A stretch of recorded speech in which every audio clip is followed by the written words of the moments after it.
কুমিল্লা মহানগরীতে দিন দিন আবর্জনার ভাগাড় হয়ে উঠছে প্রতিটি ওয়ার্ডের জনপদ। মহানগর ইপিজেড সড়কে ডাস্টবিনের বাইরে এবং সড়কের উপর আবর্জনার স্তূপ চোখে পড়ে। ময়লার স্তূপ বাড়ছে তো বাড়ছেই, দুর্গন্ধে যানবাহনের যাত্রীসহ চালকদের চরম দুর্ভোগ পোহাতে হচ্ছে। কুমিল্লা থেকে বিস্তারিত জানাতে যুক্ত হচ্ছেন কুমিল্লা প্রতিনিধি হুমায়ুন কবির জীবন। জীবন, আমরা একটা সময় যখন কুমিল্লা গিয়েছি, ভ্রমণ করেছি, তখন কুমিল্লা ছিল স্বচ্ছ সুন্দর নগরী।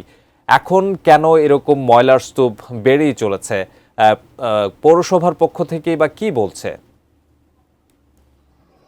জি, আপনি যেমনটি বলছিলেন যে আসলে কুমিল্লার কিন্তু সুন্দর এবং পরিচ্ছন্ন একটি নগরী ছিল, সেটি কিন্তু এখন আর নেই বললে চলে। বিশেষ করে কুমিল্লা সিটি কর্পোরেশনে যে সকল এলাকা রয়েছে সেই সকল এলাকার প্রতিটি ওয়ার্ডের জনপদে কিন্তু এখন ময়লা আবর্জনার থুপ দেখা যাচ্ছে। এবং আমি আমার পিছনে যে সড়কটি দেখা যাচ্ছে সেখানে কিন্তু একটি ডাস্টবিনের পাশে সড়কের উপর কিন্তু ময়লা পড়ে রয়েছে দীর্ঘ 1 মাস ধরে। এবং এই সড়কটিতে মেডিকেল কলেজ হাসপাতাল রয়েছে, ইপিজেড রয়েছে এবং অনেক গুরুত্বপূর্ণ সরকারি দপ্তর রয়েছে। এই সড়ক দিয়ে কিন্তু প্রতিদিন হাজার হাজার মানুষ যাতায়াত করেন। এবং আমরা এলাকাবাসী কয়েকজনের সাথে কথা বলেছিলাম, তারা কিন্তু বলছেন যে রাস্তার দুই পাশে আসলে আবর্জনার যে থাকার কারণে কিন্তু এখানে অনেক দুর্ঘটনা ঘটছে, সেই সাথে কিন্তু অনেকে অসুস্থ হয়ে পড়ছেন। বিশেষ করে এই সকল দুর্গন্ধ কিন্তু আসলে বাতাসের সাথে ছড়াচ্ছে এবং স্বাস্থ্য ঝুঁকি বেড়ে যাচ্ছে। এবং বলা যেতে পারে যে কুমিল্লা মহানগরীর প্রতিটি ওয়ার্ডে কিন্তু আসলে এই ধরনের আবর্জনার কিন্তু ভাগাড় দেখা যাচ্ছে এবং যার ফলে কিন্তু নগরবাসী সীমাহীন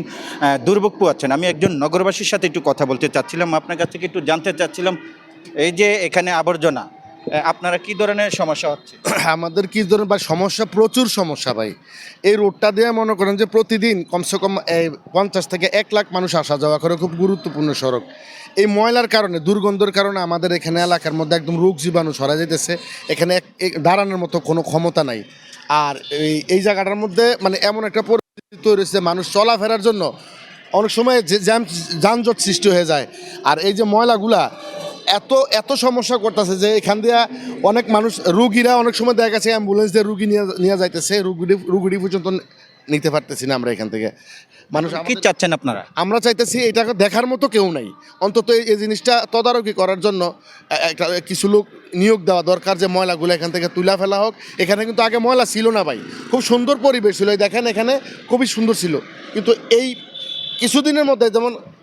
ধন্যবাদ আপনাকে। আপনি শুনছিলেন যে আসলে এলাকাবাসী বলছিলেন যে আসলে এই সড়কটি অনেক সুন্দর একটি পরিচ্ছন্ন শহর ছিল এবং সেই সড়কে কিন্তু আসলে যে ডাস্টবিনের বাহিরে সড়কের উপরে ময়লা আবর্জনা পড়ে থাকার কারণে এখানকার মানুষজন দুর্ভোগ পোয়াচ্ছেন। তো বলা যেতে পারে যে আসলে কুমিল্লার যে সৌন্দর্য, সেই সৌন্দর্য কিন্তু এই সকল ডাস্টবিনের আবর্জনাগুলোর কারণে কিন্তু এখন অপরিচিত নগরী হিসেবে কুমিল্লা গড়ে উঠছে। এবং বিশেষ করে কুমিল্লা সিটি কর্পোরেশনের যারা কর্মকর্তা রয়েছেন, তারা এই সকল ডাস্টবিনে ময়লা আবর্জনা দেখেও যেন না দেখার ভান করছেন। এবং নগরবাসীর দাবি যেন নগরের প্রতিটি ওয়ার্ডে যেন এই ডাস্টবিনগুলো পরিষ্কার পরিচ্ছন্নতার কাজে যেন তাদেরকে দেখতে পায়, সেটাই তারা দাবি জানিয়েছেন। এই ছিল কুমিল্লা থেকে সর্বশেষ।